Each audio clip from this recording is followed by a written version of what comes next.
Praise the lord. అందరికీ మన ప్రభు క్రీస్తు నామములో వందనములు, శుభములు. గత 2 రోజులుగా మిడిల్ ఈస్ట్ అక్కడ జరుగుతున్న పరిణామములు,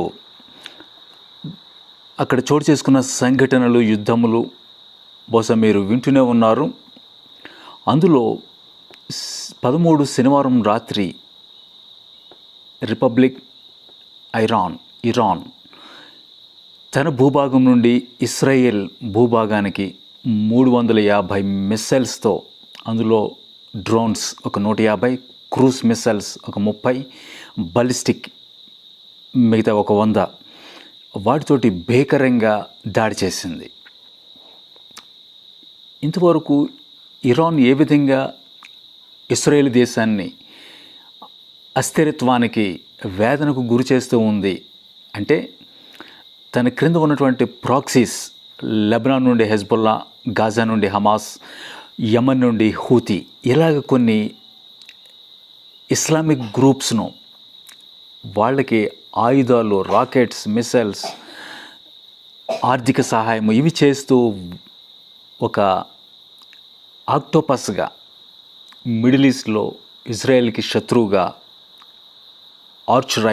ఆర్చ్ ఫోగా తయారైంది. అది ఎందుకు దాడి చేసింది? అదే ఇరాన్ తన భూభాగం నుండి మొదటిసారిగా.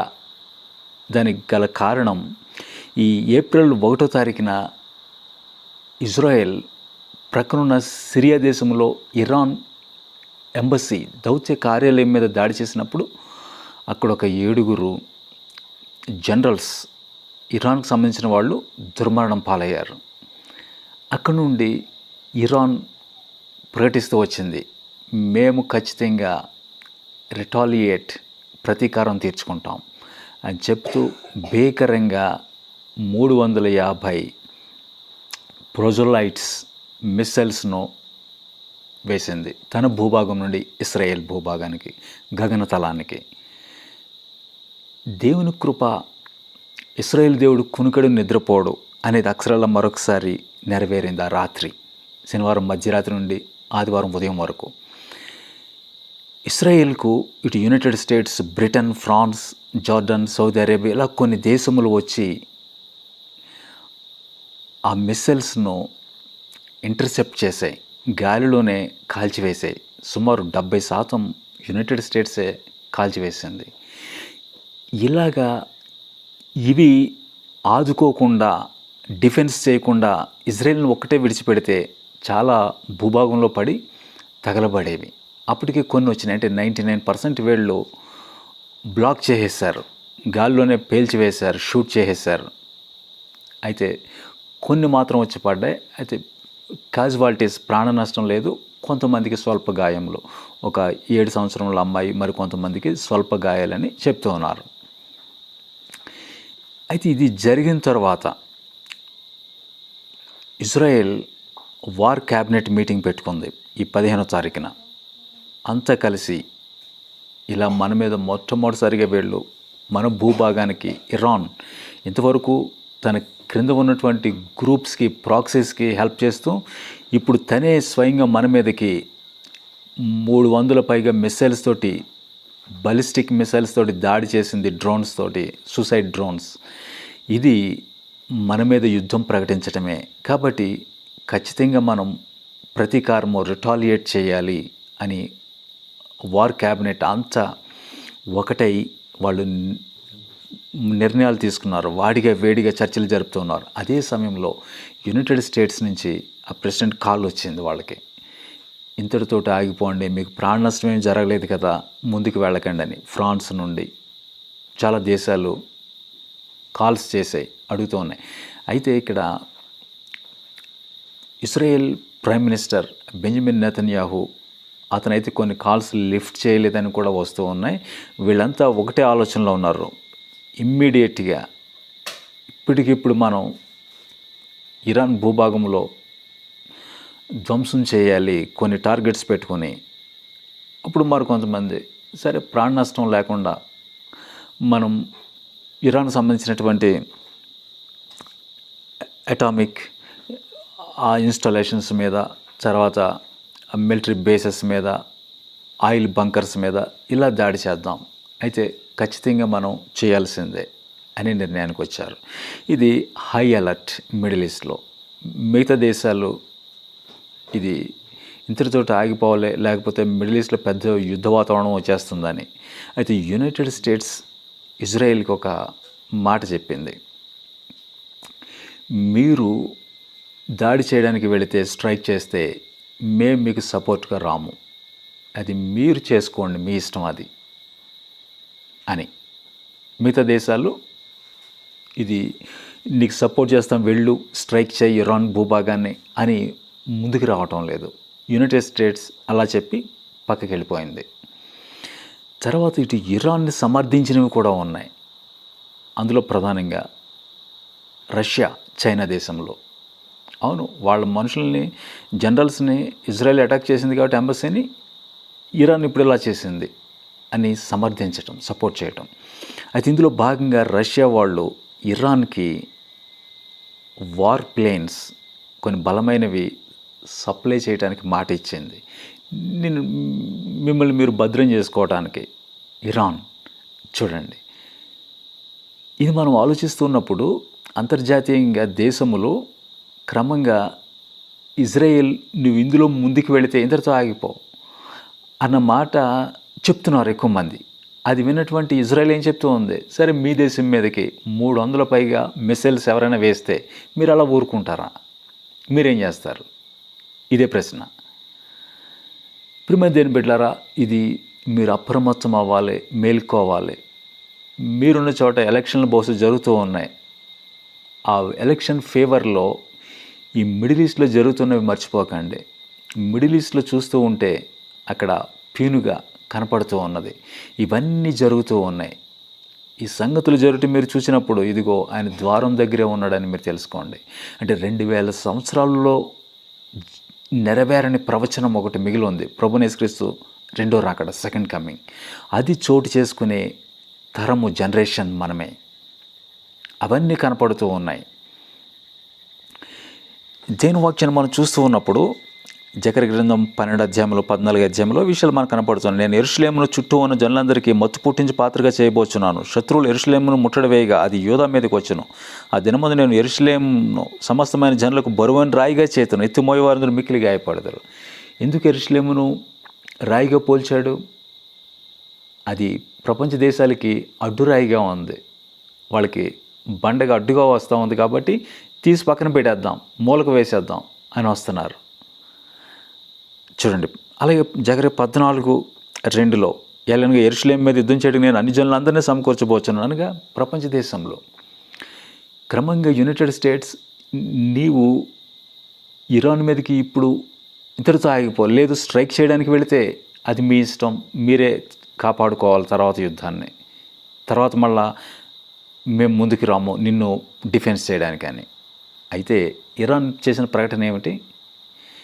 మేము ఇదొక హెచ్చరిక నీకు, మేము ఇప్పుడు చేసిన దాడి, అయితే నీవు మా భూభాగాన్ని టచ్ చేస్తే మిసైల్స్ తోటి ఇప్పుడు ఏమైతే నీకు చూపించామో దానికంటే 10 times హార్ష్ రిటాలియేషన్, 10 రెట్లు ఎక్కువ ప్రతీకారం చేస్తాం. 10 times. ఇప్పుడే కొంతమంది అంచనా వేశారు కొన్ని మిసైల్స్ బాలిస్టిక్ భూభాగంలోనికి వచ్చాయని. ఇటు యునైటెడ్ స్టేట్స్, ఫ్రాన్స్ వీళ్ళు డిఫెన్స్ చేయకపోతే ఒక్క ఇజ్రాయెల్ ఆ రాత్రి చాలా ప్రాణ నష్టం జరిగేది. వాళ్ళు వేసినటువంటి మిసైల్స్ పార్లమెంట్ భవనం మీదకి వచ్చాయి, కెనెసెట్ పార్లమెంట్ భవనం మీదకి, అలాగే అక్కడ ఐరన్ డోమ్ మీదకి వచ్చాయి. వాళ్ళు మధ్యలో ఇంటర్సెప్ట్ చేసేసారు, వాటిని షూట్ చేశారు. అలాగ అవి భద్రం చేయకపోతే, దేవుడు తన ప్రజలను కాయకపోతే ఇజ్రాయెల్ ఘోరంగా నష్టపోయి ఉండేది. ప్రియమైన దేవుని బిడ్డలారా, ఒక కాలం రాబోతూ ఉన్నది, ఒక సమయం రాబోతూ ఉన్నది. ఇజ్రాయెల్ సగం పట్టణం పట్టబడిపోతుంది, ఇజ్రాయెల్ ఓడిపోతుంది యుద్ధంలో. మరి జరుగుతున్న పరిణామాలు చూస్తే ఇరాన్ ఒకటే తలపడితే ఇజ్రాయెల్ మీద గెలవలేదు, కానీ ఇరాన్కి రష్యా, చైనా సపోర్ట్గా వస్తున్నాయి. అవి సూపర్ పవర్స్గా ఉన్నాయి నేడు. ఎందుకు? ఇజ్రాయెల్ పక్కన యునైటెడ్ స్టేట్స్ కనపడుతూ ఉన్నప్పుడు ఇజ్రాయెల్ దేవుని ప్రజలే అని తెలిసిన ఈ రష్యా వాళ్ళు రావటం లేదు. ఎందుకంటే యుఎస్ గురించి దానికి రైవల్ కాబట్టి. ఇవి మనం చూస్తూ ఉన్నప్పుడు మిడిల్ ఈస్ట్లో ఇవి బలమైన యుద్ధానికి వెళుతూ ఉన్నాయి. నిజంగా 1-2 రోజుల్లో 48 గంటల్లో ఇజ్రాయెల్ నిర్ణయం తీసుకుంది. ఆ వార్ క్యాబినెట్ ఆ న్యూస్ బయటకు వచ్చింది. ఖచ్చితంగా మేము రిటాలియేట్ చేస్తున్నాం, ప్రతీకార దాడి చేస్తున్నాం ఇరాన్, మా భూభాగం నుండి ఇరాన్ మీదకి. అయితే ఇది న్యూస్ బయటకు వచ్చింది. ఇక దేశంలో ఇటు ఫ్రాన్స్, జర్మనీ, యునైటెడ్ స్టేట్స్ ఇరాన్కి ఎవరు ప్రయాణం చేయకండి, ఇరాన్లో ఉన్న మన మనుషులు దూరంగా పోండి, అక్కడ ఉండకండి అనే వార్తలు జారీ చేశారు. ఆ న్యూస్ కూడా బయటకు వచ్చింది. ఇక అటువైపు ఇరాన్ వైపు పాసింజర్ ఫ్లైట్స్ వెళ్ళటం లేదు, గగనతనం ఖాళీ అవుతూ ఉంది. ఇవి చూస్తున్నప్పుడు క్రమంగా అక్టోబర్ 7న ప్రారంభమైనటువంటి హమాస్ దాడి 6 నెలలు ఇది మరొక వైపుకి వెళ్తూ ఉంది. పెద్ద యుద్ధం డైరెక్ట్గా ఇరాన్తో తలపడడానికి ఇజ్రాయెల్. ప్రియమైన దేవుని బిడ్డలారా, ఈ వింటూ ఉన్నప్పుడు మిమ్మల్ని నేను అలర్ట్ చేస్తున్నాను, అప్రమత్తం చేస్తున్నాను. నీ విశ్వాసానికి పరీక్షలు రాబోతూ ఉన్నాయి. నీ కుటుంబానికి ప్రపంచ దేశాల్లో జరుగుతున్న పరిణామాలు, భూమి మీదకి వన్ వరల్డ్ గవర్నమెంట్, ఏ దేశంలోనూ స్థిరత్వం లేదు. ప్రపంచ దేశాల్లో ఎలక్షన్లు జరుగుతూ ఉన్నాయి. అన్ని దేశాల్లో ఒకటి సివిల్ వార్, అనగా స్వదేశంలోనే సొంత ప్రజలు ప్రభుత్వానికి వ్యతిరేకంగా లేవటం, బయటేమో యుద్ధములు, అస్థిరత్వము అన్ని చోట్ల ఇవి కనపడుతూ ఉన్నాయి. యుద్ధ వాతావరణం. ఇక పాలన కాదు, ఆయుధాలు కొనుగోలు చేయటం, ఇక అణువాయుధాలు కూడబెట్టడం, ఈ పరిస్థితికి వెళ్ళిపోతున్న ఈ తరుణంలో ఒకసారి ప్రశ్న నేను వేస్తూ ఉన్నాను మీకు. నీవు రక్షింపబడ్డావా అంటే అర్థం ఏమిటి? తిరిగి జన్మించావా? పాపములు ఒప్పుకొని విడిచిపెట్టి నిర్జీవ క్రియలను విడిచి నడుస్తూ ఉన్నావా? దేవుడు పరిశుద్ధాత్మ వెలుగై ఉన్నాడు, సత్యమై ఉన్నాడు, అందులో నడుస్తున్నావా అనేది ఒకసారి చెక్ చేసుకోండి. తర్వాత నిజమే నువ్వు రక్షింపబడితే సర్వాంగ కవచం చూసుకోండి. యుద్ధ వాతావరణం కనపడుతుంది కదా బయట. ఇప్పుడు సంఘానికి పెర్సిక్యూషన్, శ్రమలు రాబోతూ ఉన్నాయి. ఇవి చెక్ చేసుకోండి. రక్షణ శిరస్త్రానం నుండి నీతి అనే మైమరువు, విశ్వాస మూలంగా నీతిమంతుడు జీవించను, సత్యమని దట్టి, సువార్త అనే జోడు. అవకాశం వస్తే సువార్త మాట్లాడండి. అలాగే నీ ఇంటి మనుషులను, వాళ్ళ దీపాలు వెలిగించండి మారుమనసు బాప్తిసంలోనికి. వింటూ ఉన్న మీరు, ఈ లోకము దాని నటన గతించిపోతూ ఉంది. ప్రభువైన యేసుక్రీస్తు రాబోతూ ఉన్నాడు. నేటి పరిస్థితులు చూస్తున్నప్పుడు సహాయము తోడుగా ఉండి మీకు నేను ఐరన్ క్లాడ్గా ఉంటానని యునైటెడ్ స్టేట్స్ ప్రెసిడెంట్ ఇజ్రాయెల్కి చెప్పాడు. అనగా ఇనుప కవచంలో ఉంటానని.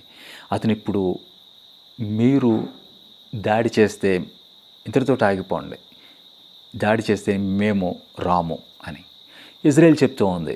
మీ మీదకి ఇలా 300 మిసైల్స్ వేస్తే, డ్రోన్స్ వస్తే మీరు అలా వదిలేస్తారా అని.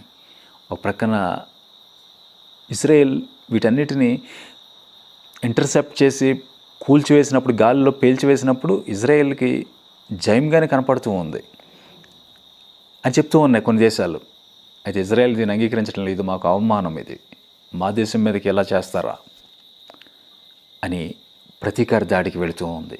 బహుశా అది ఈ 2 రోజుల్లో మనం చూస్తాం, వినబోతూ ఉన్నాం. అయితే మీరు నిన్ను, నీ బిడ్డలను, కుటుంబాన్ని యెహోషువ వలె తీర్మానం చేయటానికి ఆ స్థితిలో మీరున్నారా అని పరీక్ష చేసుకోండి. మీరు చుట్టూ ఉన్నవారు ఎటుపోతున్నానో, నేను నా ఇంటి వారు యెహోవాను సేవిస్తాం, జీవం గల దేవుణ్ణి, నజరేయుడైన యేసుక్రీస్తుని మేము సేవిస్తాం అనే తీర్మానము మీరు చేయగలిగితే, మీరు జీవం గల దేవుని హత్తుకున్నట్టు. తీర్మానమే కాదు, నీకున్న విశ్వాసాన్ని క్రియల మూలంగా చూపించాలి దేవుని కొరకు. నేటి పరిస్థితులు మనం చూస్తూ ఉన్నప్పుడు ఏదో యుద్ధం జరిగింది కదా, ఇక ఇది నిమ్మళం అయిపోద్ది, చల్లబడిపోతారులే అన్నట్టుగా అనిపించడం లేదు. జరగాల్సిన ప్రవచనం ఉంది. ప్రభువైన యేసుక్రీస్తు భూమి మీదకి రావటం ఎప్పుడంటే ఆయన చెప్పింది 2000 సంవత్సరాల క్రితం. అప్పుడు అపోస్తులు ఎదురు చూశారు. ఇదిగో మన కాలానికి వచ్చేసాం. ఈ కాలము కడవరి గడియలోని సమయంలోని చుక్కలు మనం అందులో ఉన్నాం. కడవరి దినాల్లోని తోక అన్నమాట, మన చివరిలో ఉన్నాం. కాబట్టి లోకం నుండి వస్తున్నటువంటి ఈ శరీర క్రియలు, శరీరాశ, నేత్రాశ, జీవడంబం, అపవాది అనేకులను పడగొట్టడానికి ఆకాశ నక్షత్రంలో 3వ భాగం వాడు నేలకి ఈడ్చేశాడని మనం ప్రకటన గ్రంథం 12వ అధ్యాయంలో చూస్తాం. కొంతమంది చెప్తారు దేవదూతలు పడిపోని అని, కానీ అక్కడ కాంటెక్స్ట్ చూసినప్పుడు అక్కడ ఎర్రని ఘట సర్పము, 7 తలలు, తర్వాత దానికి 10 కిరీటములు, 10 కొమ్ములు, ఇవి చూస్తున్నప్పుడు మన కాలంలో ఏర్పడే ప్రభుత్వము కనపడుతుంది, ది యాంటిక్రైస్ట్. అప్పుడు వాడు పడవేశాడు నక్షత్రాలను. అంటే అనేకులు విశ్వాస భ్రష్టులైపోతారు. కేవలము లోకం మీద ఆధారపడి, ధనం మీద, ఇవి ఉంటేనే మేము బ్రతుకుతాం అని ఆధారపడిన విశ్వాసులకి ఇవి లేకుండా నిలబడాల్సిన కాలంలోనికి మనం వెళుతూ ఉన్నాం. కాబట్టి అవి లేకుండా ఎలా నిలబడతారు? క్రీస్తు విరోధి. ఆ ముద్ర రాబోతుంది, అవి ఉంటేనే తీసుకోవాలి. ఆ ముద్ర వేసుకుంటే నీవు ఇక ఈ క్షమాపణ లేదు, యుగయుగములు నరకానికి నీవు డూమ్ టు హెల్ తీసుకోకూడదు. అది లేకుండా జీవించాలి. విశ్వాసాన్ని కాపాడుకోవాలి, యథార్థతను కాపాడుకోవాలి. అదే దైవజనుడైన యోబు. అపవాది స్ట్రాటజీ ఏమిటి? ఇవి ఉన్నందుకే భక్తిగా ఉంటున్నారు. ఇప్పుడు దేవుడు ఏం చెప్తున్నాడు? అయ్యో నా ప్రజలు అలా ఉంటారా? అయితే ఒకసారి పరీక్షించుకో. అవి లేకుండా అదే దానియేలుకు వచ్చింది, అదే షద్రకు, మెషకు, అబేద్నెగోలకు వచ్చింది, అదే మనకి రాబోతూ ఉంది. నీవు ఎవరి పక్షాన ఉంటావు? ఏలియా పిలుపు కర్మేలు పర్వతం మీద, ఎంతకాలం 2 తలంపులు, మీరెవరి పక్షాన? అదే అంతకుముందు మోషే పిలుపు, సీనాయి పర్వతం మీద నుండి దిగి వచ్చి ప్రజలను పిలిచాడు. వాళ్ళు విగ్రహారాధనలోనికి వెళ్ళిపోయారు. యెహోవా పక్షం ఉన్నవాడు ఎవరు, నా దగ్గరకు రండి అని లేవీయులు వచ్చారు. ఎవరు వాళ్ళు? యాజకులు. కాబట్టి దేవునికి యాజకత్వము చేయండి, విడిచిపెట్టకండి. యాజకత్వము రోజు జరిగేది. ప్రార్థన, విజ్ఞాపన, స్తోత్రములు, దేవునికి సువార్తను, ఇతరుల కోసం ప్రార్థన చేయటం, వాక్యం చదవటం, ఇవన్నీ కూడా ప్రీస్ట్హుడ్, నిరంతర యాజకత్వం. కాబట్టి ఇది వింటూ ఉన్నప్పుడు ఇప్పుడు ఇశ్రాయేల్ కార్నర్ పొజిషన్లోనికి, అబాండెండ్, డిజర్టెడ్, విడిచిపెట్టబడిన స్థితిలోనికి క్రమంగా జారుకుంటూ ఉంది. ఏ దేశమైతే మీకు కవచంగా ఉంటానని చెప్పాడో, ఇప్పుడు నేను మీతో ఉండను, మీరు ఇరాన్ మీదకి యుద్ధానికి వెళితే అని. అయితే ఇరాన్కి మరొకళ్ళు మాట ఇచ్చేశారు, రష్యా మీ పక్షాన ఉంటామని. అదే రష్యా యునైటెడ్ స్టేట్స్కి హెచ్చరిక ఇచ్చింది, మీరు ఇరాన్ భూభాగాన్ని మీరు టచ్ చేస్తే మేము ఇరాన్ పక్షాన వస్తామని. అంటే 2 సంవత్సరాల్లో జరుగుతున్న యుక్రెయిన్ యుద్ధం, రష్యా ఇప్పుడు ఇజ్రాయెల్ ద్వారా ప్రపంచ యుద్ధానికి పావులు కదుగుతూ ఉన్నాయి, పీసెస్ మూవ్ అవుతూ ఉన్నాయి. ఇది వింటూ ఉన్నప్పుడు దయచేసి మేల్కోండి. పాపములు చేయడానికి గతించిన కాలం చాలు, ఇక విడిచిపెట్టండి. నీ అత్యంత విలువైన రక్షణ ఆత్మను, నీ దేహము, ఆత్మ, శరీరము యేసుక్రీస్తు మహిమల రాకడికి సిద్ధం చేసుకోండి. అదే సమయంలో ఒకటి గుర్తు చేస్తున్నాను, సంఘం ఎప్పుడు వెళ్ళిపోద్ది, తర్వాత ఈ శ్రమలు 7 సంవత్సరములు, ఇది సాతాను అబద్ధం. అది చెప్పేవాడు ఫాల్స్ టీచర్. అది పేతురు చెప్పలేదు, పౌలు చెప్పలేదు, ప్రభువే చెప్పలేదు. మత్తయి వార్త 24 అధ్యాయంలో, మార్కు 13లో, లూకా 17, 21 అధ్యాయాల్లో. కాబట్టి అదే మాటలు నేను తీసుకొస్తూ ఉన్నాను. చర్చ్ శ్రమలు గుండా వెళుతుంది, పెర్సిక్యూషన్స్. క్రమంగా ఏ ప్రభుత్వం గెలిచినా నమ్మకండి, క్రీస్తు విరోధి చేతిలోనికి వెళ్ళిపోతారు. 5 ఏళ్ళ పాలన కాదు, వచ్చే 5 ఏళ్ళ పాలనలో ఖచ్చితంగా మనం చూస్తాం. యెరూషలేము విభజింపబడటము, ఆలయం కట్టుకోవటం, ఇవన్నీ జరగబోతూ ఉన్నాయి. అయితే మన సమయం స్వల్పం. అది యేసుక్రీస్తు కోసం సిద్ధపడండి. ప్రార్థన. అత్యంత కనికరం గల పరలోకపు తండ్రి, నీ వాక్యాన్ని, లేఖనాన్ని మేము నమ్ముతూ ఉన్నాం. చీకట్లో వెలిగించే దీపం వలె వెలుగుతూ ఉన్న నీ ప్రవచనాన్ని నమ్ముతూ ఉన్నాం. నీవు త్వరగా మా కొరకు రాబోతూ ఉన్నావు. జరుగుతున్న పరిణామాల్లో మరొకసారి యెరూషలేమును నీ హస్తాలకు అప్పగిస్తూ ఉన్నాం. నీ పేరు పెట్టబడిన నీ ప్రజలను ఒకసారి జ్ఞాపం చేసుకోండి. అలాగే సువార్త వినని ప్రజలు, ఒకసారి కూడా నిన్ను గురించి తెలియని ప్రజలు ఉన్నారు, అరబ్బుల్లో ఉన్నారు, ఇస్లాంలో, వారిని జ్ఞాపం చేసుకోండి. అలాగే ఉత్తర కొరియా, ఉత్తర భారతదేశం, ఉత్తర ఆఫ్రికా, ఆఫ్ఘనిస్తాన్ ప్రజలందరినీ నీ రెక్కల క్రిందికి నడిపించండి. నీ కొరకు ప్రార్థిస్తున్న వారిని, ప్రయాసపడుతున్న సేవకులను ఆర్థికంగా బలపరచండి, ఆరోగ్యంగా బలపరచండి. కొత్త కుటుంబాలు వారికి అనుగ్రహించమని, నీ బిడ్డలకు, పసిపిల్లలకు, వృద్ధాప్యంలో ఉన్న వారికి ఆరోగ్యం దయచేయండి. వాటితో పాటుగా భారతదేశంలో నీకు ఇష్టమై నీవు నిర్ణయించిన ప్రభుత్వాలు రప్పించమని, మా ప్రియుడు, పరిశుద్ధుడు, విమోచకుడు, మా కొరకు రాబోతున్న యేసుక్రీస్తు పరిశుద్ధ ప్రశస్త పునరుద్ధానామములో ప్రార్థించి ఆరాధించి వేడుకొంచున్నాం తండ్రి. ఆమేన్.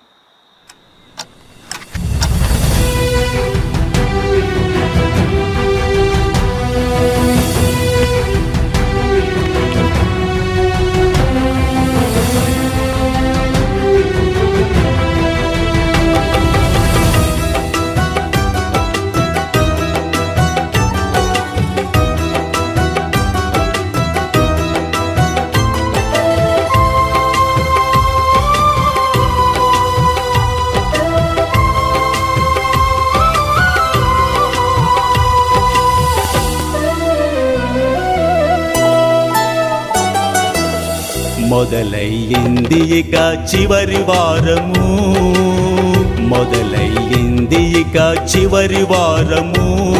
అదే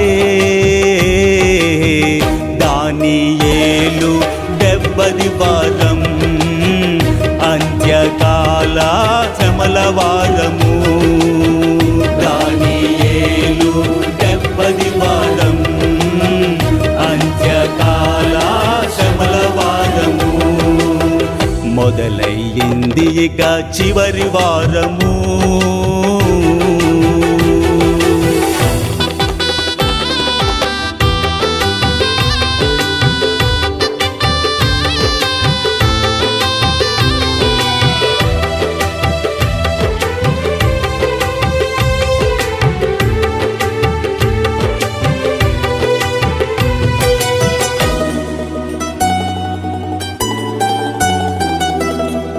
కోరెషు ఆజ్ఞతో ప్రారంభమైనది, క్రీస్తు సిలువలో ముగించబడినది.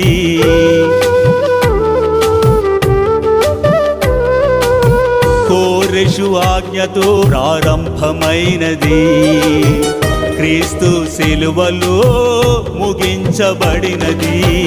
69 వారములు గడిచెను, 69 వారములు గడిచెను. మిగిలిన వారమున్నది,